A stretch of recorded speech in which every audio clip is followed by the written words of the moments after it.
Alright, oke. Ini video ke-6, berarti harusnya kemarin tuh video ke-5. Oke, ini video ke-6. Jadi di video 5 yang kemarin kita telah belajar cara menggunakan fillet, chamfer, sama batch. Nah, di latihan 1 kebanyakan kita menggunakan fillet dan chamfer. Sini kan. Nah, latihan 2 dan latihan 3 itu tidak akan menggunakan fillet dan chamfer, tapi hanya menggunakan hatch atau batch ini. Nah, tapi teman-teman juga sekaligus akan belajar bagaimana membuat gambar tampak dan potongannya gitu loh. Nah, seperti contoh ini latihan 2. Jadi tampak atasnya seperti ini. Nah, jika dipotong di bagian sini nih, di bagian tengah ya, persis di tengah, maka tampilannya akan seperti ini nih kalau kita potong. Nah, arsiran ini maksudnya adalah bagian baja yang terpotong, dan kalau tidak ada arsiran berarti itu lubangnya. Kan ada lubang. Ini berlubang loh maksudnya di sini. Nah, jadi bagian yang ada arsiran itu bagian yang pejal ya. Kalau yang lubang itu nggak ada arsirannya, seperti itu. Lalu ini juga sama nih, latihan 3 itu ada tampak atas, lalu kalau misalnya kita potong persis di tengah sini, nah maka tampilannya akan seperti ini gitu. Jadi fitur hatch itu akan digunakan atau sering digunakan pada gambar potongan, sebab kita harus menampilkan motif dari potongan tersebut. Dengan menampilkan motif atau arsiran dari potongan, berarti kita bisa mengetahui bahwa gambar tersebut atau objek tersebut terbuat dari bahan apa gitu loh. Oke, mungkin cukup sekian penjelasannya. Kita langsung mulai ke latihan 2. Nah, di sini gambarnya kurang jelas ya. Ini saya telah membuat gambar baru yang cukup jelas. Nah, oke. Kita buat gambar yang sama persis di sebelah kanannya. Langsung saja kita mulai. Pertama-tama buat dulu ini panjangnya 8, anggap dalam senti, ini 8 senti. Lalu kita offset ke bawah 4. Sebenarnya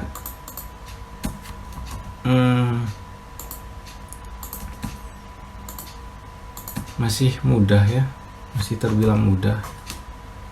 Kita offset ke kanan 2, terus sekali lagi. Oke.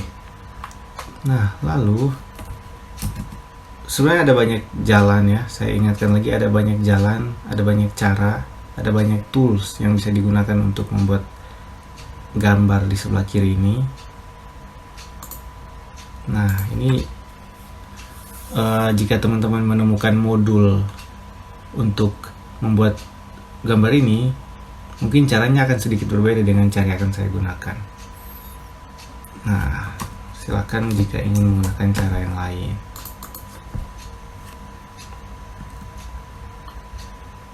Nah, di sini sebenarnya kita bisa menggunakan fill bagian yang ini. Bisa aja menggunakan fill, tapi saya ingin menunjukkan suatu cara yang berbeda. Oke. Saya ulang lagi di sini. Untuk mengikuti gambar yang sebelah kiri, nah kita bisa aja nih membuat fillet di sini menggunakan fungsi fillet, terus nanti akan berbentuk setengah lingkaran di sini. Sini juga kan ya. Nah, tapi saya akan menggunakan cara yang berbeda di sini. Circle, lalu sini ada pilihan 3P. Nah, maksudnya 3P berarti kita akan membuat lingkaran dengan menggunakan 3 poin yang nanti akan kita pilih. Kita pilih 3P. Udah. Lalu sebelum klik kita bikin dulu ini dulu komentan ya, komennya tan supaya nanti lingkaran yang akan dihasilkan itu saling bersinggungan dengan garis ini. Setiap kali akan mengklik garis harus menggunakan komentan dulu ya. Oke, nah seperti itu.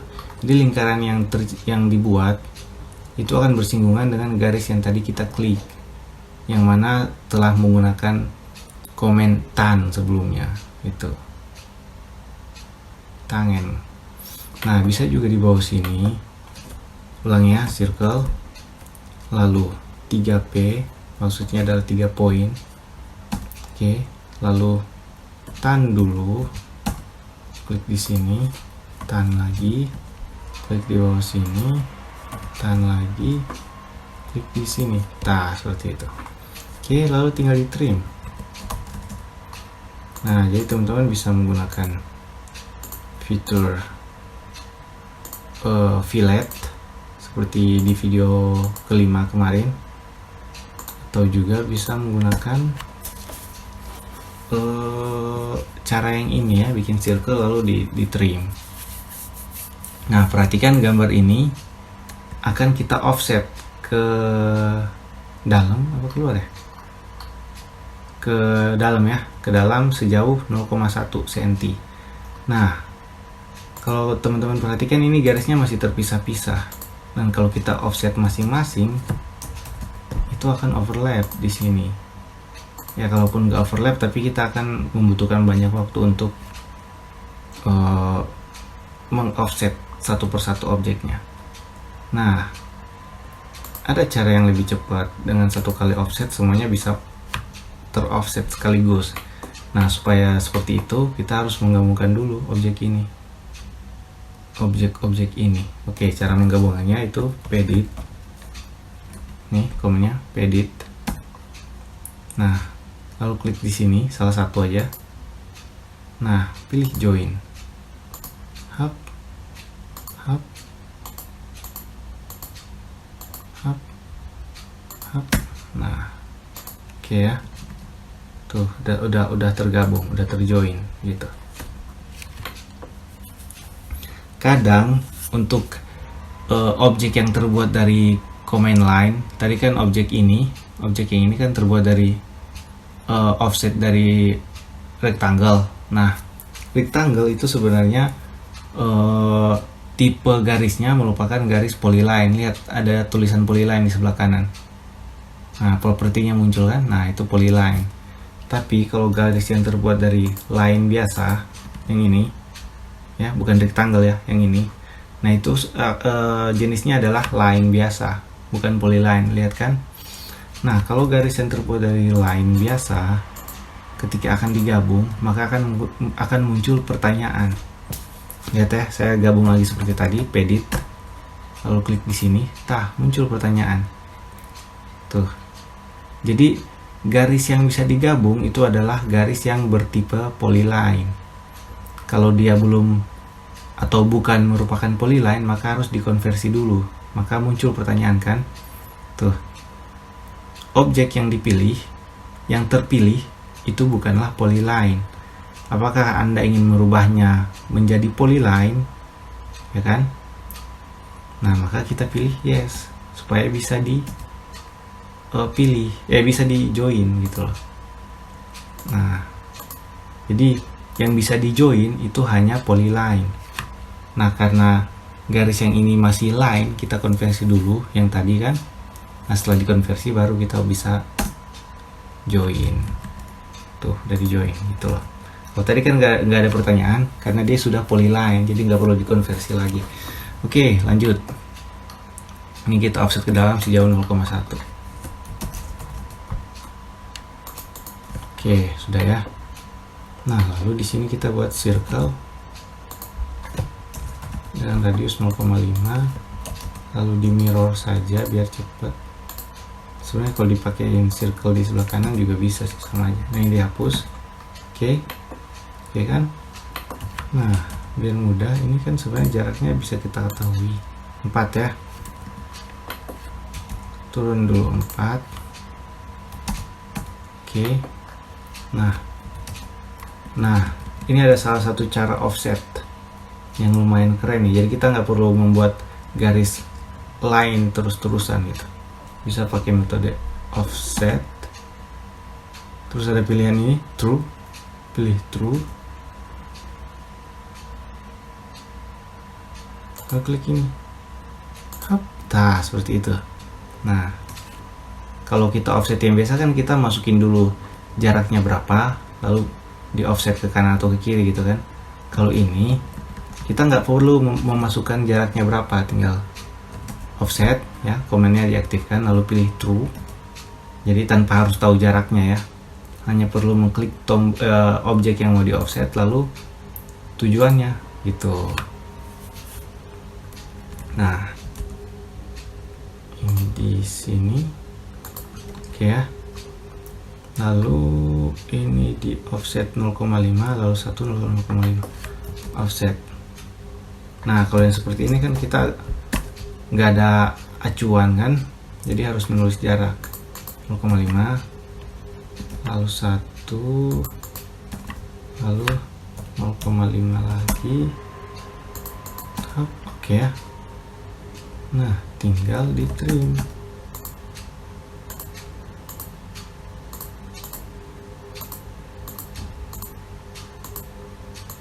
Oke.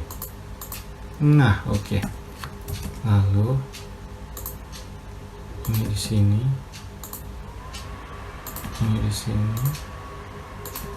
Di sini. Nah, lalu di trim lagi. Oke ya. Nah, tinggal di hatch. Udah tahu kan cara nge-hatch gimana? Nah, udah seperti itu. Tinggal dikasih keterangan ini. Nah, cara untuk memberi keterangan ini kan tulisannya ada underline kan. Kalau misalnya kita menggunakan teks biasa itu, lihat ya, saya menggunakan teks biasa. Nah,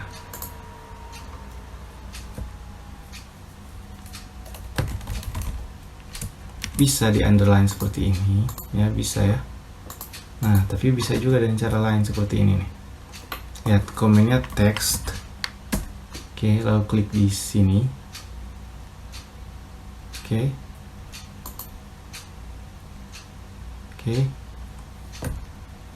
Lalu masukkan tinggi atau besar fontnya.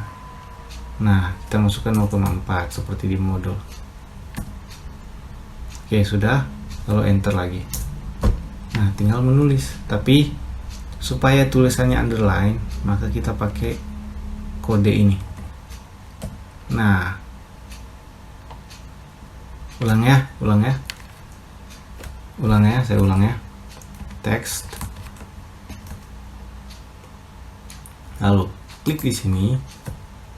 Lalu masukkan height-nya 0,4. Oke. Udah, enter lagi sekali lagi. Nah, supaya ada underline-nya, itu kodenya seperti ini. Persen, lalu U. Persen, U. U-nya maksudnya underline gitu. Lalu kita tinggal tulis tampak atas. Saya ulang ya. Jika kita tidak menggunakan kode yang tadi, persen U. Nah, tuh nggak ada underline-nya karena kita nggak pakai kode yang tadi itu loh. Oke. Nah, tampak atasnya udah, tinggal kita copy lagi ke bawah untuk potongan. Tinggal double klik ya untuk merubah tulisannya. Oke, sesudah itu tinggal kasih ini dimensi.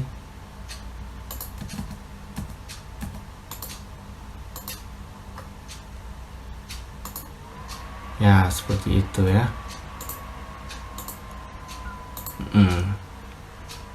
Nah, jadi itu bagaimana cara membuat gambar tampak dan potongannya. Ya, ini masih contoh sederhana lah. Oke. Ini pasti kalau kita pasang dimensinya sudah pasti sama, jadi supaya tidak membuang-buang waktu, kita abaikan bagian membuat dimensinya. Kita bisa langsung lihat di sini jika teman-teman ingin mengetahui dimensi objek ini. Oke, latihan 2 selesai. Kita beralih ke latihan 3. Nah, jadi saya ulangi lagi, di latihan 1 kita itu belajar menggunakan fillet dan chamfer. Nah, latihan 2 dan 3 itu menggunakan hatch ya. Oke, langsung lanjut ke latihan 3. Oke, kita buat di bawah saja, di bawah sini kita buat persegi dengan ukuran 3x3. Oke, kalau teman-teman ingin tahu kode apa yang saya gunakan, ingin tahu komen apa yang saya gunakan, perhatikan di sini ya. Ketika saya, nah itu kan muncul tulisan, nah perhatikan itu. Atau kalau misalnya bingung, saya matikan. Nah kalau sudah saya matikan berarti perhatikan di bawah sini. Oke, saya ulang ya. Nah munculkan di bawah. Oke, nah oke kan, kita move sedikit ke sini. Oke, nah lalu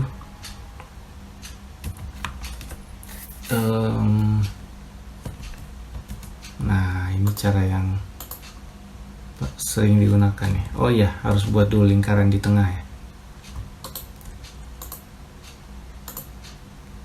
Nah itu lingkaran diameternya berapa ya, kita cek dulu deh. Tadi lupa dikasih dimensi ya.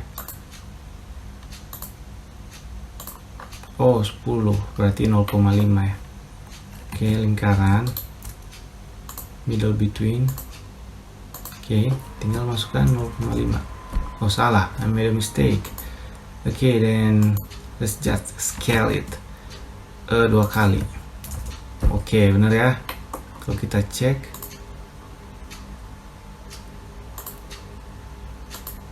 nah udah bener ya. Hapus dulu sebentar. Oke, lalu kita buat satu lagi garis di sini. Di sini nggak apa-apa, agak jauh nggak apa-apa. Oke, lalu kita offset ke kanan setengah ya. Offset 0,5 sini ke sini, lalu offset lagi 1 sini ke sini, lalu offset lagi 2. Nah, udah ya. Oke, di sini juga harus ada, di sini sama di sini. Oke. Nah, tinggal di trim. Ini kan nggak pakai nih, kita hapus sebelah sini. Ini juga nggak pakai, kita hapus sebelah kanan sini. Ini dan ini, agar kita hapus yang ini. Oke ya, ini juga nih boleh dihapus bagian sini. Hop. Oke, nah tinggal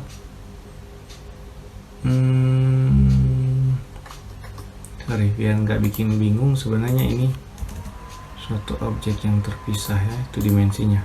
Oke, nah tinggal kita trim lagi bagian ini. Oke, udah hampir mirip ya. Ini juga di trim. Oke, lalu ini juga di trim. Nah ini sementara dibiarkan sini dulu. Nah lalu kita offset, ini berapa ya? Oh 1 offset. Offset ke bawah 1, ke sini juga 1. Oke. Nah lalu kita tinggal buat yang ini, bagian yang melengkung ini. Itu kan pakai arch bisa. Ini dihapus. Oh nanti dulu. Arch dari atas ya. Klik di sini. Lalu klik di sini. Lalu tulis mid. Ketik mid ya. Enter. Lalu di sini. Teman-teman masih ingat kan maksudnya apa mid ini? Kalau udah lupa, nonton video sebelumnya. Sekali lagi dari bawah. Klik di sini. Lalu klik di sini, sembarang nggak apa-apa ya. Nah bisa langsung kok, tanpa tulis mid juga bisa. Nah oke. Nah ini tinggal di mirror. Kalau merasa bingung saya pakai komen apa, perhatikan di kiri bawah. Dan kalau merasa terlalu cepat silahkan diulangi. Nah ini boleh dihapus nih. Nah oke. Udah mirip, tinggal kita kasih hatch. Oke, sudah sangat mirip. Tinggal kita kasih dimensi. Nah, oke ya. Radiusnya pasti 1. Oke. Nah, oke, kita anggap bagian memberikan dimensinya itu teman-teman sudah bisa. Dan sudah pasti sama ya, kelihatannya mirip sekali kan. Oke. Nah, sekarang kita buat tulisannya. Ingat, komennya bukan T, tapi text. Akan beda hasilnya. Oke. Setelah klik posisi teksnya, spasi lagi, karena tinggi atau height-nya udah sama ya, udah 0,4 sesuai keinginan kita. Nah, tinggal masukin kode yang tadi, persen U, baru tulis tampak atas. Nah, ini tinggal di copy ke kanan, terus potongan. Nah, ada juga cara lain untuk membuat tulisan seperti ini, yaitu T, komennya T. Nah, lalu buat kotak kira-kira sebesar ini, lalu tinggal masukkan tulisannya tampak atas, ini di blok, lalu klik. Nah, sama ya. Sama, bedanya ini ada kontrolnya, kita bisa mengontrol ya, bisa di bold, italic, underline, atau overline. Nah, terus ukuran tulisannya masih bisa diatur ya. Kalau yang ini kan m-text. Nah, kalau teks saja, berarti kita nggak ada propertinya, nggak bisa mengatur lagi kalau sudah jadi. Oke. Latihan 2 selesai, latihan 3 selesai. Dengan demikian video kita juga selesai. Oke, terima kasih atas perhatiannya. Selamat mencoba.